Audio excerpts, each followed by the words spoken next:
All right. If you are a small home services business owner, this is for you. Today, I'm going to be going through the exact plan that I would execute in your business if you hired me. This is what I've done for clients in the past, and the impact has been massive. One of my clients between 2024 and this year, where he's projected to do 33% more in revenue. And a lot more of that is going to be profit. So let's get into it. This is basically the entire process that I would go through. So you can execute this in your own business. And this is going to be the full guide to audit your marketing.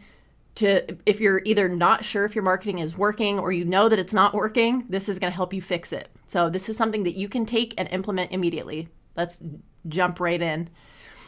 So like I said, if you are just throwing money at the wall and seeing what sticks, or if nothing is sticking, this is going to help you diagnose what that problem is. So the whole point is to get more customers, make more money, and work less. That's always the point of everything that I'm showing you. Okay, so first thing is first, you need to audit your current profitability. So that means you need to know what your baseline is, like what's working, what are you doing, what's working, what's not, and how bad is it not working or how good is it working. So you need to start tracking lead sources for every single call that you get, every single inquiry that you get. So a lead is considered any person that reaches out to your business who is looking for you to perform the service that you offer and that is in your service area. So if it's a spam call or somebody calling about a job application or somebody, calling from another state and they happen to learn about you and they're just calling to call, those don't count as leads. So you're only going to count the people who are in your service area that are calling to inquire about a service you actually provide. But you want to track every single lead where they came from. So whether that's Angie, Google Ads, your social media account like Instagram, customer referral, whatever the case is. And so you can even do that. I would not recommend doing this pencil and paper. I would definitely say to do this digitally, even if you're starting with something as simple as Google Sheets. So you can use this spreadsheet. We're going to talk about these numbers in just a bit, but something as simple as this, where you can look at it at the end of the month and be like, okay, I had, 62 leads and estimates come in, and then you can highlight this column, go to data column stats and be like, okay, so I had 16 leads and then 46 estimates. And then you can calculate what the total number of leads that came in, how many of those converted to an estimate. And that way you can track that number on a month-to-month basis. Then you can also track and see, what's the best lead sources for you. Are you getting a lot from Facebook ads, from Google, customer referrals, Angie, whatever platform? But this is going to take the guesswork out of it and keep you from being like, oh yeah, I feel like Google ads is working, or I feel like, our strategy is working for whatever. This is going to take the I feel like out of it. And so you need to be identifying where your leads are coming from. And then you are going to evaluate everything across the board. So anything that's organic, meaning it's free leads. So like social media as an example versus paid, like Angie, paid ads, that type of a thing. And again, you want to track this digitally. Don't do it on pen and paper. But what you can do is take that at the end of the quarter. I would recommend doing this quarterly, and then you're going to just record how much you spent on that channel. If it was an organic source, like they found you through your Google business profile, or they found you through Yelp, not Yelp ads, but just Yelp organic, something that's free. I'm just putting a dollar placeholder in there so that these calculations will run. But basically, you want to fill this out and at the start of the new quarter. So you want to go into your accounting software, look at all the transactions, count them up, and be like, okay, how much did I spend this last quarter on Angie? This much. I got this many leads, this many closed. This is my cost per lead. These are all automatic. And if you want this spreadsheet, this Google sheet, I'm happy to share it. Just leave a comment down below. Your closing ratio. So you're going to start to notice patterns like maybe Angie closing ratio is a little bit lower. Maybe the home magazine is a lot higher, so on and so forth. But you're going to start to see those trends and be able to make data-driven decisions instead of, gut-driven or just randomly flipping a coin and trying to make ends meet. Also, the customer acquisition cost, the revenue generated as a result of this investment in Angie or whatever platform. And then the ROI is not that important. Really what's important is this column right here. So your net profit as a percentage times the revenue generated over what you spent. And so if that's confusing at all, basically this is just telling you is the actual profit. So the money left over after you've paid for labor and materials, your overhead and all that, is the profit that you generated more than what you spent to generate those jobs. You know what I mean? So anything that's green is good. Anything that's red, you might want to look at cutting. And that's just, again, making a data-driven decision so that you're actually putting money into these platforms that are giving you profit back. You don't want to be putting money into a platform and then turn around 3 months later and be like, geez Louise, like obviously these aren't that big, huge dollar amounts, but let's say you spent $13,000 the past quarter only to realize that your profit is less than that. Like that's a gut punch. And so this just gives you a way to track it over time and be able to make good decisions. Like I was just saying, ROI driven decisions determine what you can cut. And if there's something that's working fantastic, double down on it.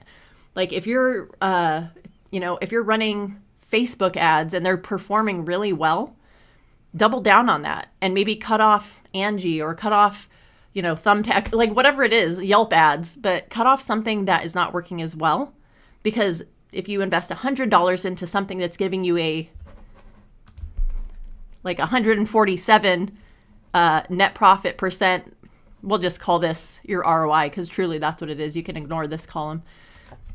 But if you want to spend $100 on something like this that's giving you 147 times your profit, that makes a lot more sense than spending $100 on something that's giving you just barely a little bit more than the profit that you earned, if that makes sense. And if it doesn't, leave a comment because I will happily dig deeper and go into that.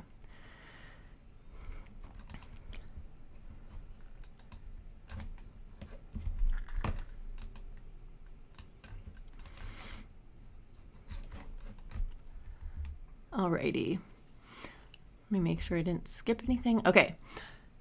Next, you want to, if you haven't already, maybe some of you have, and that's fantastic, but you want to establish sales and revenue goals. And the reason why you want to do that is everything else hinges on that. And let me explain. So I have a client, his goal is, or his projected revenue is $2 million this year. And so what we did was we looked at the last 4 years of business because COVID, if you were open during COVID, like that was a busy time for the trades.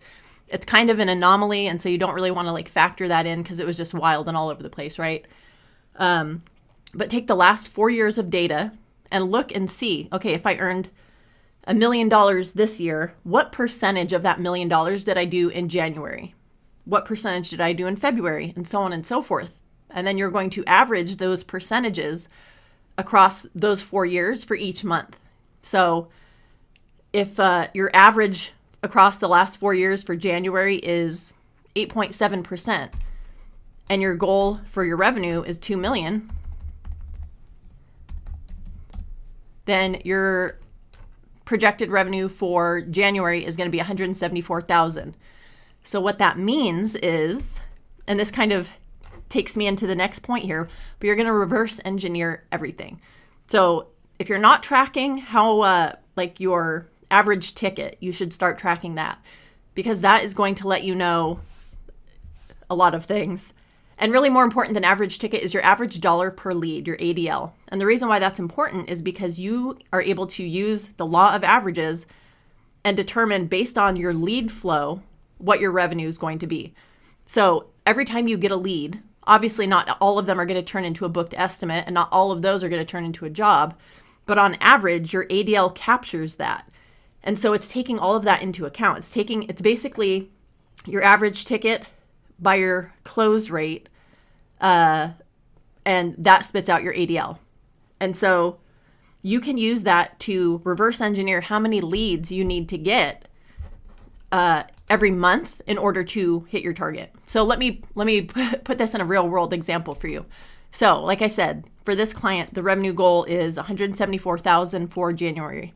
So if we know that the ADL is $2,200, that means they need to get 79 leads. So not booked appointments, just leads. That's people calling, inquiring about your services, and they're in your service area. So 79 leads in order to mathematically to reach that goal. And so if you know that let me go back to this sheet here.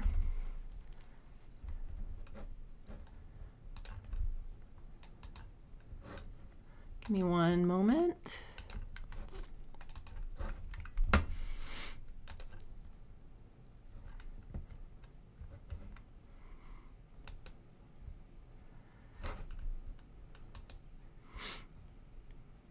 Okay, so if you know that you're going back to this column,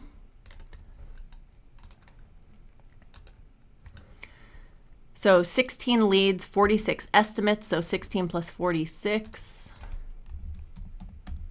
So your total contacts from potential customers was 62. And of that, what did I just say? So 46 over 62. So that's like a 74% conversion rate between people who contact your business and actually book an appointment. And so you can mathematically reverse engineer how many appointments you should get based on that. So like, let's just round it to 75%. But I said they needed 79 leads to come in. And 75% of those leads will turn into booked appointments. So that is about 59 booked appointments. And so you can start to see how you're reverse engineering how much you should be doing on a monthly basis, how much you should be doing on a weekly basis, so that you can know that you're on track, ahead, behind, whatever the situation is.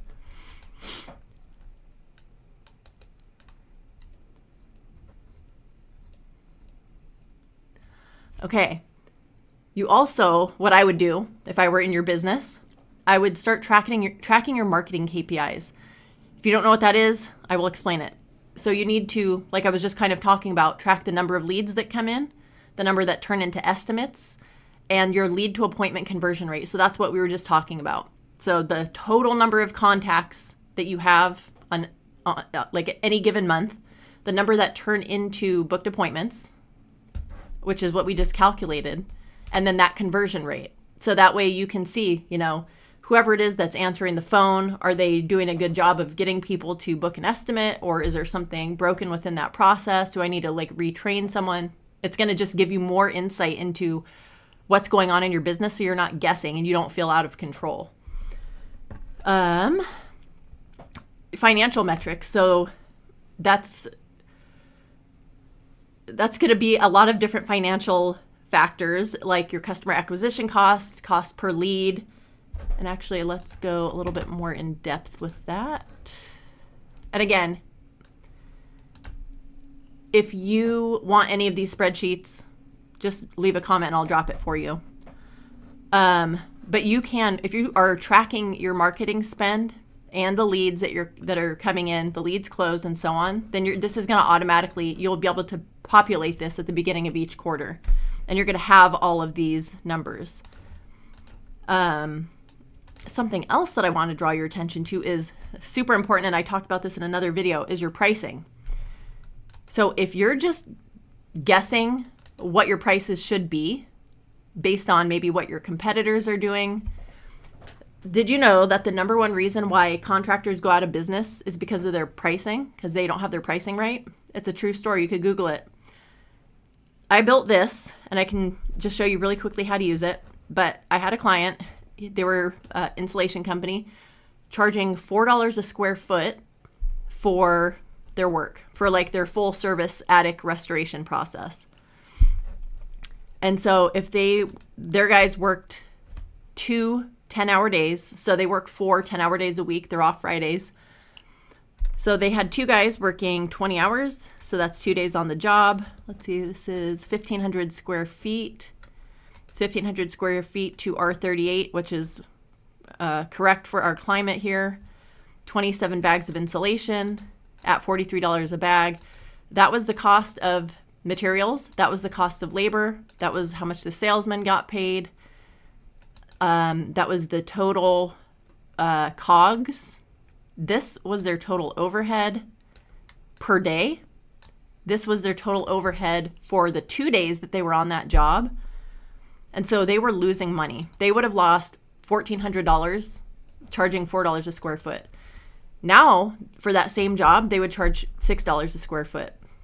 And so they're making $1,600 instead of losing money. So obviously $4 to $6 is a huge difference, but that's literally what they were charging. So you need to know exactly what your costs are and then use this. So if you have a salesman and he's kind of all over the place, use this to rein him in or to help him give appropriate quotes when he's out in the field. He can literally use a calculator just like this so that when he's, let's say he's like, oh, maybe we could do it for $550. It depends on what trade you're in. For insulation, 15 to 20% is a good net profit. So if he's like, oh yeah, I can't do $550 because then the net profit is only 10%. So then he would know, okay, let me try $575. Nope, still not enough. And then he would know, okay, I'm going to do $6 a square foot. That puts me in that range that I need to be in. So giving your employees insight into how what they're doing contributes to the business either being profitable or losing money and their ability to have a job in the next year, 2 years, 5 years, they're going to care about this. And you as a business owner should care about this.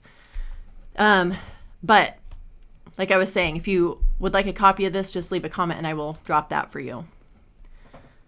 All right. So another thing that especially frazzled contractors are not doing is email marketing. You guys, email marketing is so valuable. You set it up one time. You're not having to write emails to everybody on your list and hit send on every single email. Like you can bulk load a bunch of people in there, create an email sequence, and then they all get those emails in the correct sequence, spaced out correctly over time. And what these emails do, number one, if you have sales or promotions or, hey, it's going to be summer in a month, time to get your HVAC system tuned up so it doesn't break when it's 115 here in Fresno, those type of reminders. Literally just a suggestion to people and staying top of mind with them and providing a valuable, interesting, entertaining content. Could be before and after pictures. It could be a customer testimonial. It could just be whatever. It could be an update about the weather, like if you're in HVAC. But the point is you want to stay top of mind with people and let them know you're still there. Even if it's like once a week is totally fine. If you're doing like a special sale or promotion, you could even do it every day, every couple days. But you do need to be sending out something so that you're like, okay, think of it like this. You're already paying for your leads, right? So whether they're coming from Angie or they're coming from, a print ad or something, you already paid for that lead. So just because they don't book an appointment or just because they don't turn into a booked job immediately doesn't mean you should just throw away that money you already spent. They're already in your ecosystem. So continue to follow up with them, but do it in an automated way so that it's not like adding more time or more stress to you. I'm not going to go into it on this video, but there are so many AI tools that you can use, including ChatGPT, which is $20 a month. And you can create an email sequence in 1 minute and it'll be in your style and tone and sound just like you. And maybe even a more polished version of you if you're insecure about like how you sound when you're writing. But staying top of mind for people who don't book an appointment right away or don't turn into a job right away is essential. You can also send automated emails to be like, hey, just a reminder, we have an appointment tomorrow for, us to come out and do an inspection on your home. That's going to reduce your no-shows, which we all know how annoying it is to drive 30 minutes out of your way, 45 minutes out of your way, and then the customer forgot.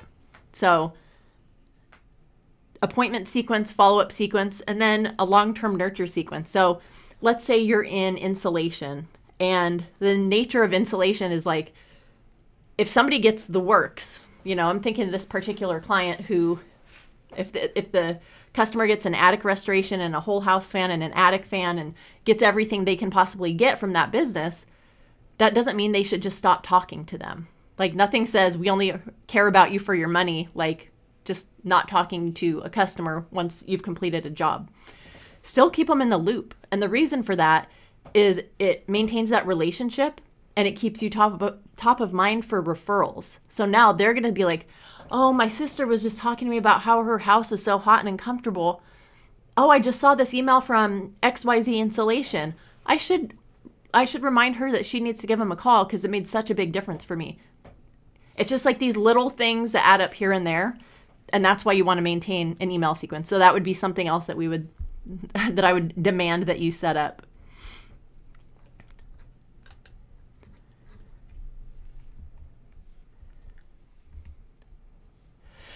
Same kind of thing with SMS marketing. SMS marketing is just text marketing. So emails have a 20% open rate, let's say 40%. Text messages have like a 98% open rate. So if you're not communicating with your leads and your customers via text, you're literally leaving money on the table. So this could be appointment reminders, just like you would do with email, automated follow-ups, just like you would do with email, educational content. So what I did for this client is we set up pre-appointment. So 1 hour before their sales guy goes out to a house to do an attic inspection, the customer receives a video. It's 10 or 11 minutes long from the owner talking about like how your house works as a system. So how air leakage happens, why insulation is important, this, that, and the other. And it educates the homeowner on how their house works because most people have no idea. Most people outside of the trades don't know anything about insulation. And so it's educating them. And it's a short video. It's interesting. It's engaging. You can tell he's really passionate about what he does. And it has increased. The sales guy was telling me that it's so much easier to sell now because they already know what he's going to come down from the attic and tell them. So it's going to increase your close rate, increase your average dollar per lead, your average ticket. And it's just going to make your sales team, their life so much easier. And then if they don't close right there in the house, what he does is he sends an automated testimonial follow-up. And basically, whatever service that they're considering like purchasing, he'll send a testimonial from another customer who purchased that same service. So now they're hearing directly from another person, another human just like them, another homeowner, exactly how that service was so amazing and changed their life, saved them so much money. Their house is so comfortable now, this, that, and the other. And so that has helped with the close rate. That's helping get people over the fence and convert them from open estimates that maybe would just ghost you forever to book jobs just with an automated system that sends a video. Like he doesn't have to, I don't want to say he doesn't have to lift a finger. He has to literally click one button that puts a tag on them and then it enters them into the sequence that will follow up with them. You can also automate testimonial requests. So after you have your guys go in and they do whatever service that they're doing, putting a new roof on somebody's house, and they had an amazing experience, hit them up and ask them for a video testimonial. It doesn't have to be anything long and crazy. Just a 5-minute video of you holding your phone like this and just asking them the following questions. What's your first name and what city do you live in? Why did you call us out? Like what was going on in your house? What were the problems you were facing? What work did we come out and do for you? And what difference did it make afterwards? And then would you recommend us to somebody who's experiencing a similar issue? The editing is not anything crazy. You could pay somebody $5 or $10 on Fiverr to do it or Upwork. Don't pay anything more than that if you don't have time to do it or don't have any interest in learning how to use editing tools on your phone. But then now you can use that, and those things are gold. I can't tell you how many times I've seen a testimonial video move somebody across the line, and then that job ended up being a $10, $12, $15,000 job. So that would be another thing I would demand that you would implement in your business. Social media content strategy. Start by posting one time a day on Facebook and Instagram. If you don't know about Meta Business Suite, leave a comment. I'll drop a link. You can also Google it, but I can make it easy for you if you leave a comment. But you can schedule out your content and post to both platforms at the same time. So it's going to make things really easy for you. Don't worry about captions. Don't worry about hashtags. Just do something minimal, but start by posting, because number one, if people, I could speak for millennials and anyone younger than that, we will go to social media and find out who you are and what your vibe is. And that's that. Where it's not, the days of calling the business owner and trying to find out, is he trustworthy? People don't do that now. They want to see you on social media, Facebook and Instagram, and they want to know you're a legit business, and they want to see the work you do. And you can tell so much about a business's intentions, their work ethic, the kind of people that work for them, like who they are as a company, their brand, like their values. You get all of that when you get to see content on social media. And so you don't have to even be on camera. You can just take your phone, hold it like this, go out on your job site, and just do a 15-second video. And you can just talk to the phone and say, hey, we're out in Fresno, California today, and we're replacing the roof on this home that was built in 1955. Here are 3 problems that have come up, and this is how we're addressing them. That's all you have to do. Don't worry about anything fancy. Just post it. But it's important that you get content up there. I promise you. So you can include even just images, before and after photos, a day in the life, your team at work, customer Q&A, again, testimonials. But start by posting once a day. It's going to make you look like a legit business. If you don't have a Facebook or an Instagram, people are going to think you're a scam. I'm just putting it bluntly. Create a lead magnet. If you don't know what a lead magnet is, you can click mine down below in the second link in the description, which is our AI consultant that you can access for free and get info and insight about your business from an AI bot that has access to all of the information about everything in the world, but it's tailored to home services businesses. So that's a lead magnet. I'm not going to go super in depth with that, but basically you want to create something of value that your target audience, so that's like homeowners in your area, that they are going to find valuable and interesting, and they're going to want it. It's going to help educate them, maybe have a discount coupon in there or something. But what you're going to do is put that, link it on your social media and have people opt in through a funnel. Funnel is just a fancy way of saying they enter their email and their name and phone number and stuff. And in exchange, you send them this lead magnet, this thing that's valuable to them. And so now you have their email and their phone number, and you know that this thing that's about your, about roofing or HVAC or 5 signs that your home needs more insulation, whatever it is. Now you know that they're in the market for what you're offering because they were interested in your lead magnet. So it's just a really easy way to add something on to your business that you're only going to have to do once, and it lives forever. And it's going to attract more leads into your business. And then once you have them in your email sequence, you have them in your SMS text sequence, you're just going to stay top of mind, offer them, promotions, or let them know about something interesting that happened in your business, or something like, yeah, we've noticed a lot of rodents in attics because it's winter. So if you hear scratching in your ceiling, that's probably what it is. We will come out and inspect it for you. Referral program and review automation. I already talked about the review request automation. Referral program. If you don't have one, or if you have one, but it's kind of just word of mouth, that's not good enough. It needs to be automated and tracked. So number one, create an irresistible offer that's going to be like, oh, hell yeah, I'll promote whatever business that I just had them come out to my house. If somebody is like, you have a family member and they're thinking about getting solar, and that person that you just installed the solar for knows that they could get $1,000 referral,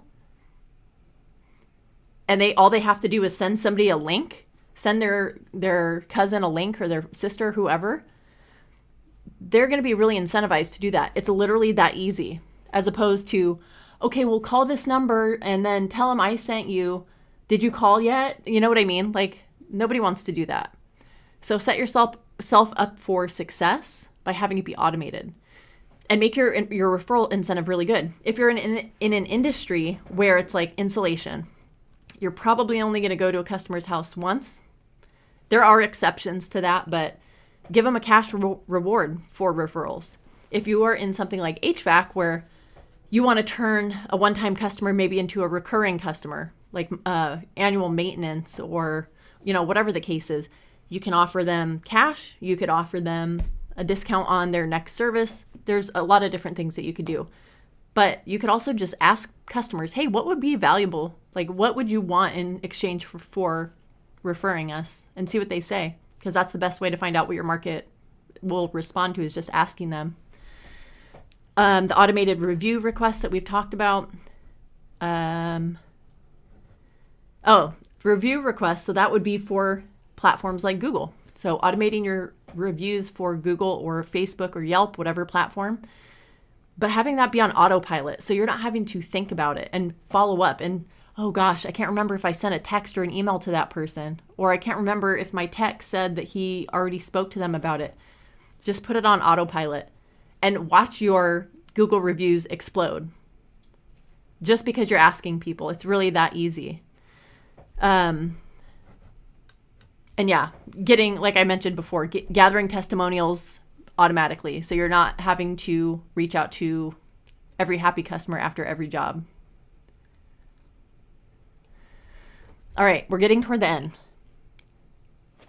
So the next steps for you would be to start creating SOPs, because I'm assuming that a lot of business owners are doing a lot of this stuff themselves, or they're kind of half-ass delegating it, where there's no real clear process or defined responsibilities and roles around it. It's just like, oh yeah, here, can you post on social media? If you ever want to hire somebody that's going to be able to take over your marketing, you need to have SOPs in place. And I mean, they can help create it when they come in, but you just need to be aware that that's something that they'll need either experience with, or they can get help with through like ChatGPT. Delegate and automate. So that's why it's helpful to create these processes or these standardized expectations and like rules, so that you can say, hey, here's the process for this. I'm handing it to you. It's very clear. It's very detailed. Go execute it. And now you don't have to worry about it because you've handed it off to somebody else. And then experiment and refine. So if you can A/B test, do that.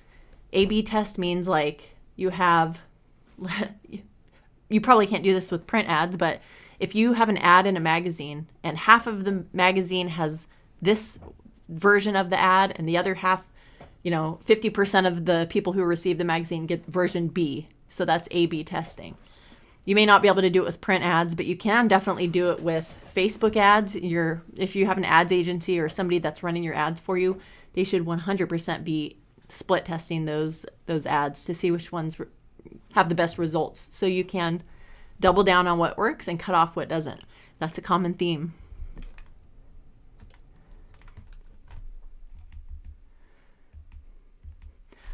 All right. I hope that this was valuable. We went through a lot.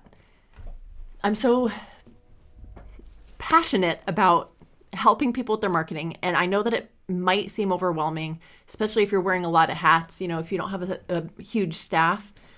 But I would encourage you to really take your marketing seriously, because that's the one place where it's a big expense, or it can be. Like, it could be, 6 to 12% of your budget, and maybe you don't even know what that number is, but it's important to get a grasp on that. So if this content was helpful, hit the like button so you see more like it. You can also subscribe to this channel, because I'm going to be going live for 30 days straight, trying to help you, the small home services business owner, that's like roofing, solar, insulation, etc., to